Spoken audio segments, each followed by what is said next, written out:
Welcome to Pause for Faith. It's good to be with you. Just let me check that all my video. Just let me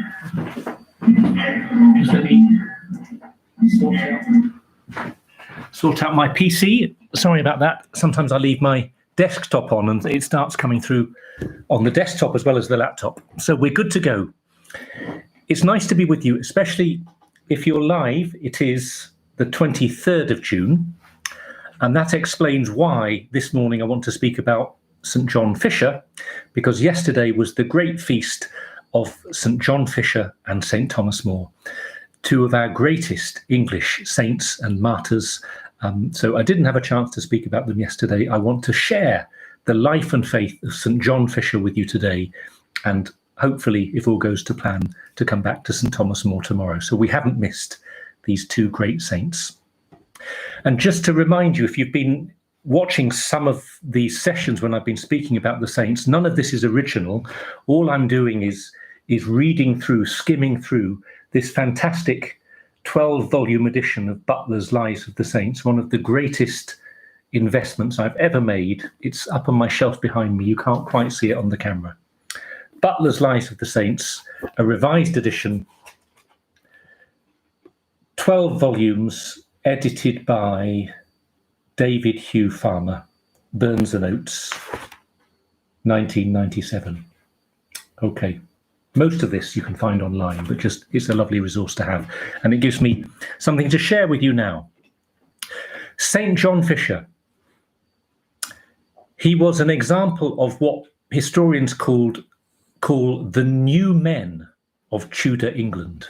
New. Now, it doesn't mean shiny, but interestingly, connecting it with some debates today about the accessibility of society and higher education, and whether we're a meritocracy or not, whether there are all sorts of vested interests in our society or not, and how hard it is for people to achieve what they hope to achieve. St. John Fisher was an example of someone who, in the late 1400s, was not part of the establishment when he started. He was an outsider.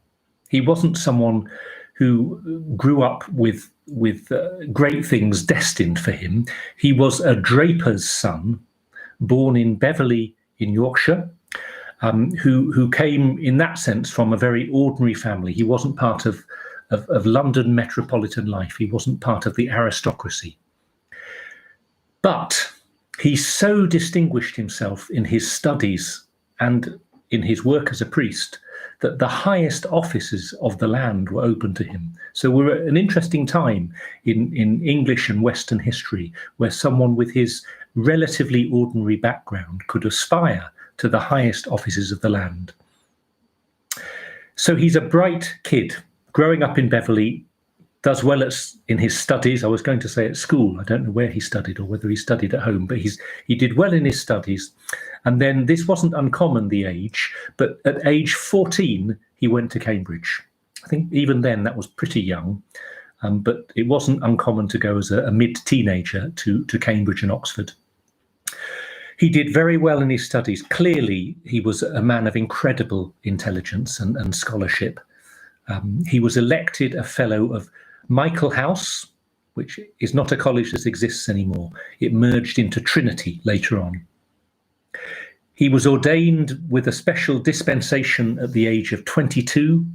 He was an outstanding academic. He became senior proctor, doctor of divinity, master of his college, Michael House, and then vice-chancellor of the university.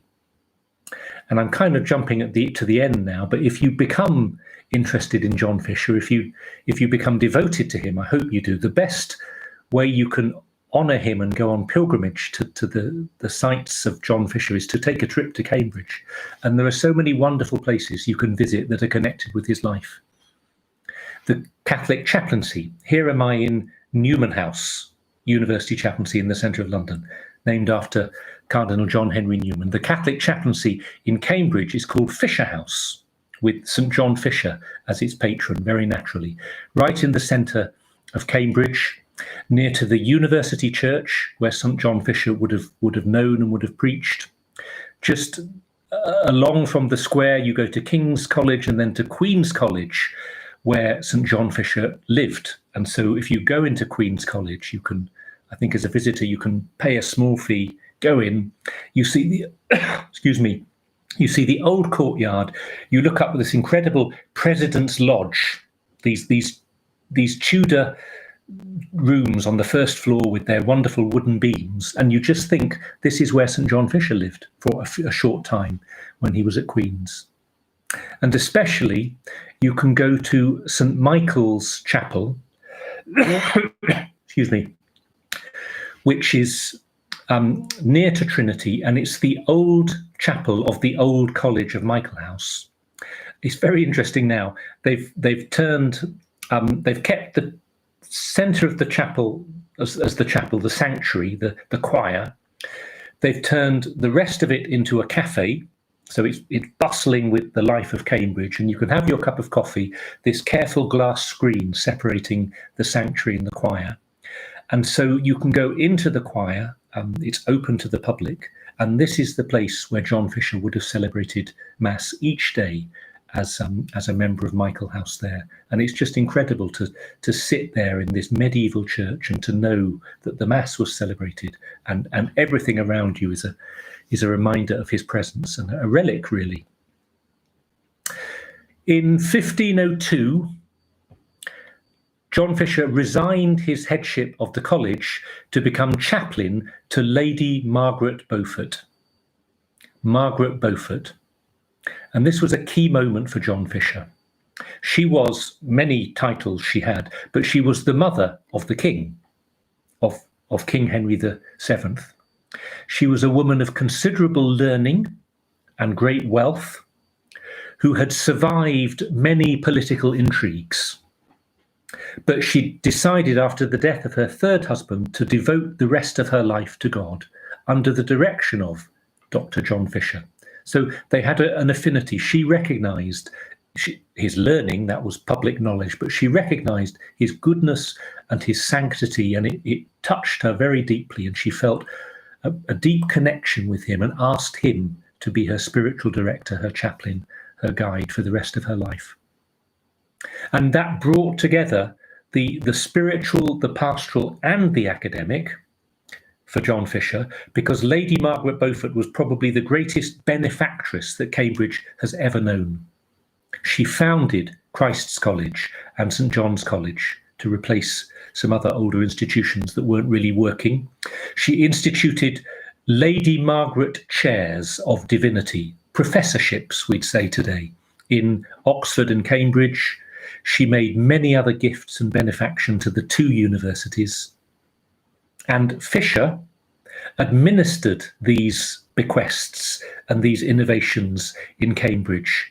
So in this way, through her benefaction, Fisher was at the very heart, not just of academic learning, but of the administration and the vision of learning and scholarship in Cambridge, and Lady Margaret also supporting Oxford in other ways.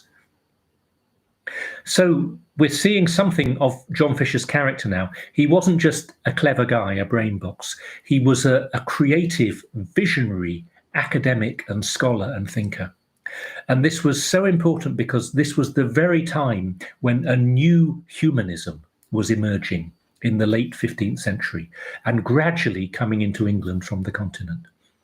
The idea that Catholic England or Catholic Europe in the late 15th century, the late 1400s, the idea that this was some kind of decaying, moribund, anti-intellectual culture is completely wrong, completely false.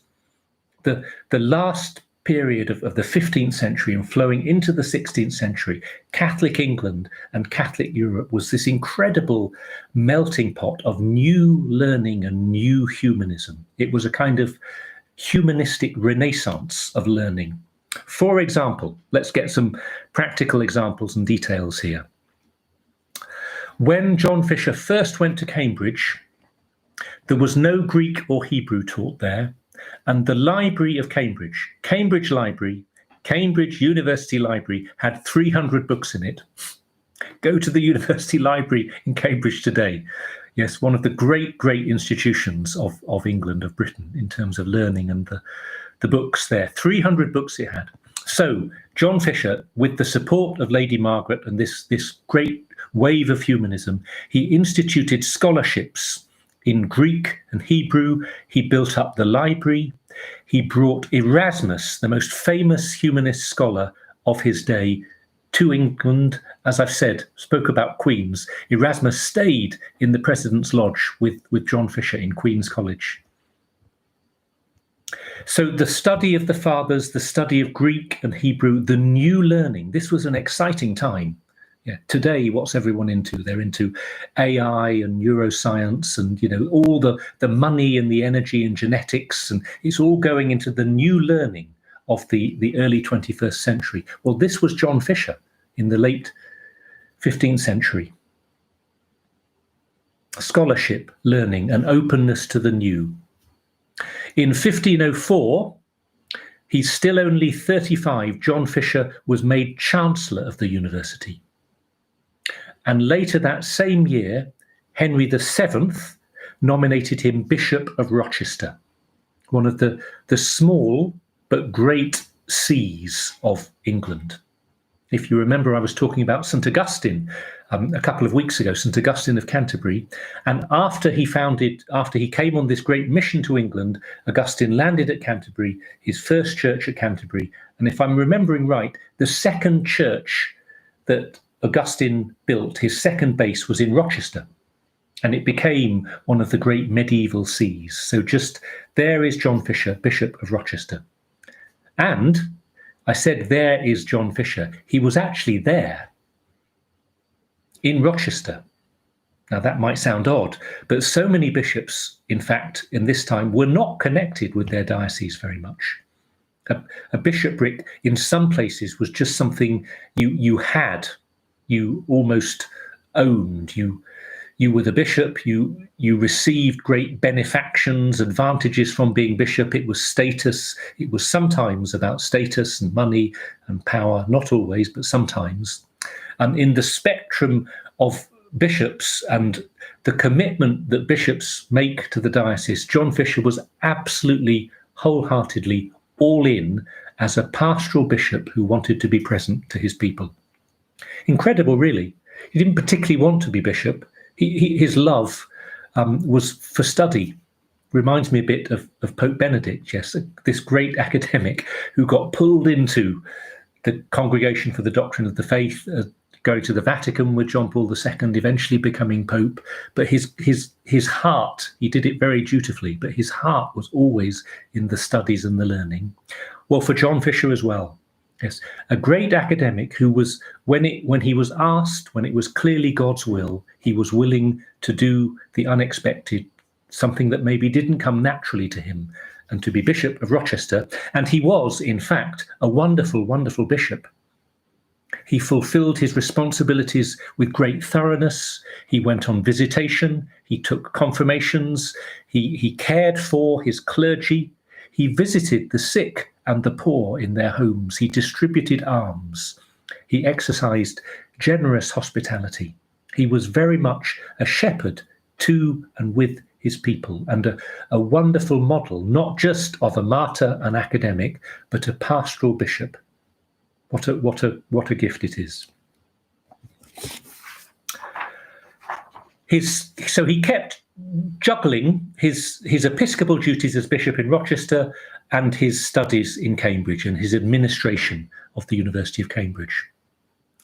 And look, for those of you who are thinking, well, I didn't get into my studies and it's a bit too late, and well, other people can get on with their learning, or I've missed the boat. This very humble man, he was 48 when he started to learn Greek. And at 51, he started to learn Hebrew. He was already this genius. He could have just rested on his laurels, kept writing his books in his familiar world. But he said, no, this is so important. And he was fascinated. He had such a great curiosity, a love of learning, and he knew it was important. This is where the world is going. Greek and Hebrew, the sources, history, we need to do this. So he did. So if you need some encouragement, don't give up on throwing yourself into learning about what is interesting for you or what is important to know about today. He kept studying. His lifestyle was very austere. All the pictures you have of him, he's very gaunt. He limited his sleep apparently to 4 hours a night. He ate very little. He was very penitential. He kept a skull on his table at meal times to remind him of death, that life is not everything. We're going somewhere. There is a destiny. His little luxury, of course, was books. And books were a luxury. They cost a fortune. He built up one of the finest libraries in Europe, not just for himself. I think he took delight in holding these books and possessing them. He wasn't unworldly in that sense, but it was with the aim of then giving his collection to the university library in Cambridge. He was completely without personal ambition. No one did, even his enemies never accused him of being ambitious. He was offered wealthier sees than Rochester, but he refused them. The Emperor Charles V, his ambassador, called him the paragon of Christian bishops for learning and holiness. And King Henry VIII, not the seventh, now it's King Henry VIII, boasted that no other prince or kingdom had so distinguished a prelate. There we go. Okay, that's his life so far. An academic, scholar, humanist, bishop, pastor, friend. It could have stayed like that, but for the Reformation and for King Henry VIII and his difficulties. Let's just put it like that. This is the first stages of the Reformation. And at the beginning, John Fisher is a great that came out wrong. He is a great defender of the church, as he remains. But at the beginning of the Reformation period in England, he wasn't against Henry VIII. He was simply a Catholic in a Catholic country defending Catholic doctrines against the Protestantism that seemed to be sweeping in from the continent very gradually. So he was a great defender of the church. He was selected to preach against Lutheranism in the universities in London. He wrote 4 weighty volumes against the teaching of Luther, which at the time seemed so dangerous and undermining of core Catholic beliefs. He was, Fisher, a reformer. He was a reformer. He wanted the support of Erasmus. He called a synod. He was called to a synod that Cardinal Wolsey called in 1518, and Fisher boldly protested against the worldliness, the laxity, and the vanity, as he said, of the higher clergy. But he wanted reform of the church from within. This was what marked him, and Thomas More, to reform the church from within and to preserve the unity of the church and of Western Christendom. So to do everything possible to reform, not to pretend that it didn't need reform. There were terrible abuses and huge reforms needed, but he knew that that was to be done as a church, as a Catholic community. And then, so here is he with Henry VIII, defending the church and the Catholic doctrines of the church. That's so important. Remember how Catholic Henry VIII was in his heart and in his doctrine. But then when the question of Henry VIII's marriage and his desire to have his hope to have his marriage annulled, his marriage to Catherine of Aragon, this is where things got difficult for John Fisher. It was impossible for him not to get involved. He was such a high-profile bishop. And in fact, he felt in conscience that he had to take the side of Catherine of Aragon, because as far as he could see, following his conscience, following the truth as he saw it, this was a legitimate, genuine marriage, and it couldn't simply be annulled at the whim of a king. So he defended the marriage, he defended Catherine of Aragon, but of course he deferred to the Pope, because in these matters the Pope would have the final say. So he was chosen as one of the Queen's counsellors. His arguments defending the marriage and defending Catherine of Aragon were sent to the Pope, to Rome, and Henry VIII was just furious with Fisher. for defending Catherine against his claim that the marriage was invalid. When the king's attempt failed in Rome, and he began to shift the context so that he would become, Henry this is, supreme governor of the church, and this began to be debated in Parliament, Fisher became the leader of the protest movement. So now he's not just defending Catherine of Aragon's marriage, he's defending his understanding of the church, the Catholic understanding of the church, and making eloquent and powerful speeches to try to prevent this split that was seeming as if it was going to be inevitable. Henry, just to sum up in a sentence, realizing that he wasn't going to get the approval of Rome for his annulment, so it was a political move, realizing that to get that, he would have to bring the authority for the annulment to himself, and in that sense, he would have to make himself supreme governor of the church in this country and bring that law, that power to himself. So this is about the church now and not just marriage. John Fisher defending the church, sticking his head out, unfortunate metaphor, but it's true, holding on to what he believed, but trying not to be inflexible, going as far as he could to accommodate the wishes of the king. You didn't go against the king lightly for political reasons, but because of your faith. You wanted to honour legitimate authority. It was built into these men and women of the time to honour their king. So John Fisher not being inflexible. In fact, when there was this question of the supremacy of the king in the church in this country, John Fisher was the one who tried to make it work by adding in the phrase, "so far as the law of Christ allows." So the supremacy, so far as the law of Christ allows. But this, in fact, wasn't enough, and it wasn't going to satisfy his conscience ultimately. And the key, the turning point, the final point came in March 1534. The Pope gave his decision in favour of Queen Aragon. There was not going to be an annulment, a divorce. And by this time, St. John Fisher was in great danger. He was persecuted.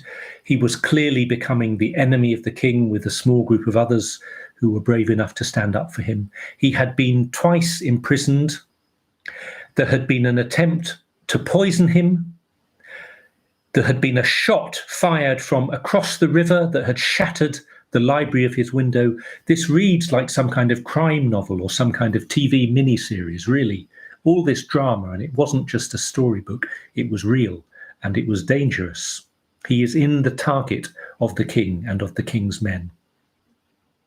But this is the point. He was willing to suffer. He didn't want to suffer. He didn't want to disagree with the king, but he believed in conscience that he should defend the marriage of Queen Catherine. He believed in conscience that he should defend the unity of the church, and that the church in England and Pope and King Henry didn't have the right to separate the church in that way from the wider Catholic Church. So he was standing up for two big truths, but put it another way, he was standing up for himself and his right to follow his conscience, and in that sense, standing up, as we'd say today, for free speech. Where are we? We're in the year 1534. March, the Act of Succession, required the king's subjects to take an oath recognising the offspring of Henry and Anne Boleyn as successors to the throne. And there was added a requirement that people would agree to a statement that Henry's marriage to Catherine of Aragon had not been valid, and that everyone would be required to repudiate the authority of, quote, any foreign authority, prince or potentate. On the 13th of April 1534, Fisher was summoned to Lambeth Palace to take the oath. here in central London, just on the river. You can go and visit it still. He knew that he couldn't do so. And when he didn't sign this oath, he was arrested on a charge of treason and taken to the Tower of London. So by this time, he is a broken man, really, physically. He's been persecuted for many years. He's lived a life of great austerity. He hasn't been eating and sleeping well for the whole of his life, probably. He's wasted with ill health. He lingered in prison for many months. Pope Paul III sent him a cardinal's hat. He made him cardinal, which infuriated King Henry, and Henry VIII swore that Fisher would not have a head to set it on. His trial was a farce, for the king's word was law. There was no way there was going to be a fair trial and due process. And John Fisher was condemned to death on the 17th of June, 1535. And 5 days later, the 22nd of June, yesterday, if you're watching live, he was beheaded.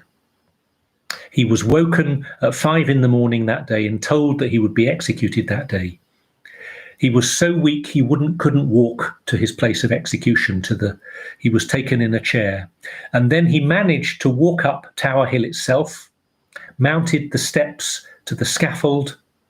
He forgave his executioner, and he addressed the crowd. And he told them in a very clear voice that he was dying for the faith of Christ's Holy Catholic Church.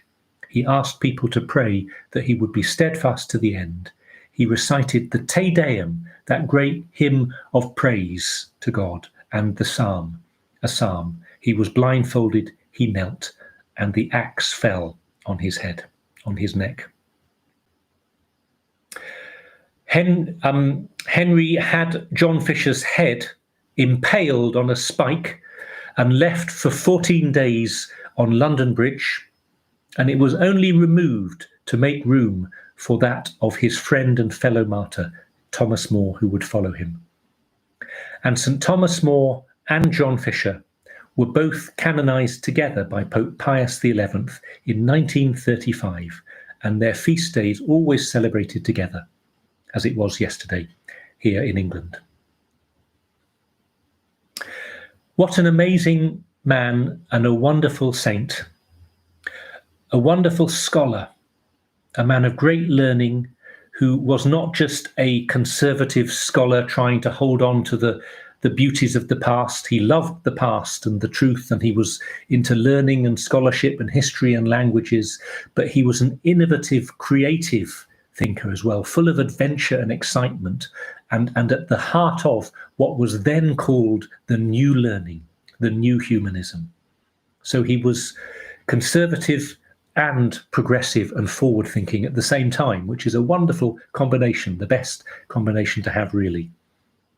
He was a pastor, a shepherd, the heart of a shepherd, with great love for his people, knowing that charity, love, and human friendship and communion were the most important things in the world.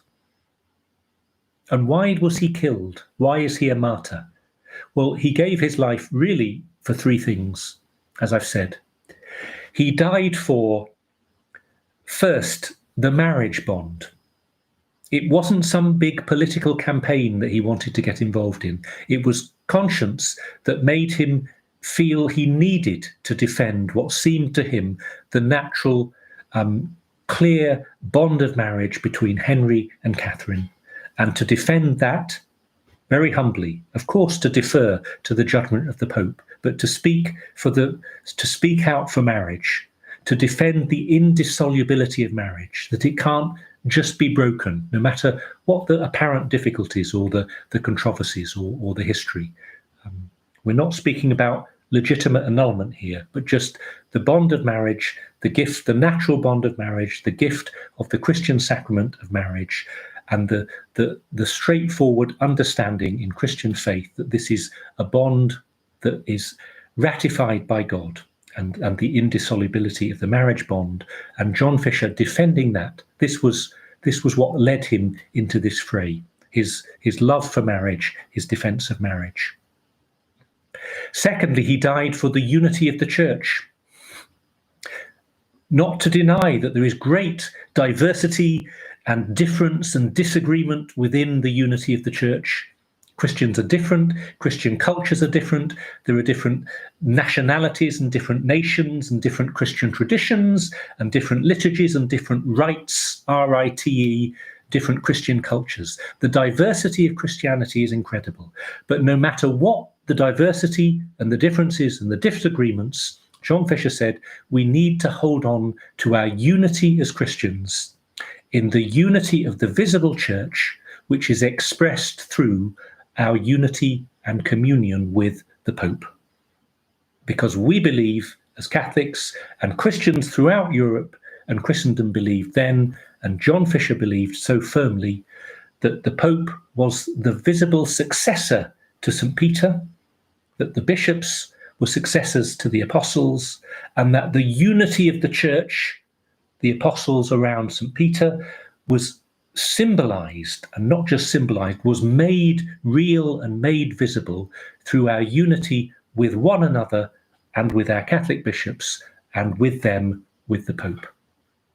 This was the guarantee and the visible sign of our unity with Christ's church. And John Fisher believed that in his bones. It was ordinary Catholic thinking, Christian thinking at the time. Henry VIII believed it in his bones and in his blood before his desire and the politics dragged him in another direction. John Fisher died for love and unity of Christ's church and of the sacraments. And finally, indirectly, he didn't say, I'm dying for the truth and for conscience, but he was killed because in conscience, he felt he had to follow the truth. In this case, the truth of marriage and the truth of unity of the unity of the church. So this isn't a third thing that he's defending, but it is the deepest reality of his attitude, which was the truth is so important, the truth about anything. And if I believe this truth, if I believe that this is the truth, then I must speak it. Not to speak it with unkindness or reckless. There is a moment to speak and a moment not to speak, but I can't deny the truth. I can't speak against my conscience. This was so important then, it's so important today. So many questions today about the meaning of conscience, of free speech, about the pressure of individuals or of the crowd on us to not say what we are truly thinking.